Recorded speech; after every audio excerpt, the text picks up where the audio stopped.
Hello বন্ধুরা, তো আবার বেরিয়ে পড়লাম। যেহেতু আমরা উড়ন্ত পাখি, বেশি দিন ঘরে থাকতে পারি না। বেরিয়ে পড়লাম বলতে কাছে পিঠে বেরিয়েছি।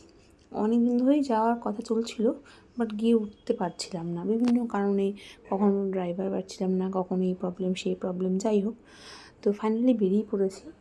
বেরিয়ে কোথায় যাচ্ছি সেটা আমি পরে দেখাচ্ছি। যাওয়ার পথে যেটা পড়লো সেটা হচ্ছে নিমপিট, রামকৃষ্ণ মিশনের একটা আশ্রম। নিমপিটে গেলাম। নিমপিটে যদিও মন্দির বন্ধ ছিল, এটা অন্য একটা ভিডিও আমি করেছি, সেটা তোমাদের সঙ্গে পরে আমি শেয়ার করব। ভীষণ সুন্দর জায়গাটা, যারা ওখানে থাকো বা যারা গেছো তারা তো জানোই। আমি প্রথমবার গেলাম, আমার বেশ ভালো লেগেছে, মানে খুবই ভালো লেগেছে, সেই জন্য তোমাদের সঙ্গে শেয়ার করলাম। দেখো, বলতে বলতেই চলে এলো মোয়া। কোথায় গেছি বুঝতেই পারছো। এখন আমরা চলে গেছি জয়নগরের মোয়া কিনতে, আর ঢুকেছি বিনাপানি মিষ্টান্ন ভাণ্ডারে। এখানে এর আগেও একবার আমার হাজব্যান্ড নিয়ে এসেছিলো। তো সব কিছু নাকি টেস্ট খুব ভালো, গুড় থেকে শুরু করে মোয়া থেকে শুরু করে। তো সেই আশাতেই আবার পৌঁছে গেছিলাম। এবার আমিও গেছি সাথে করে।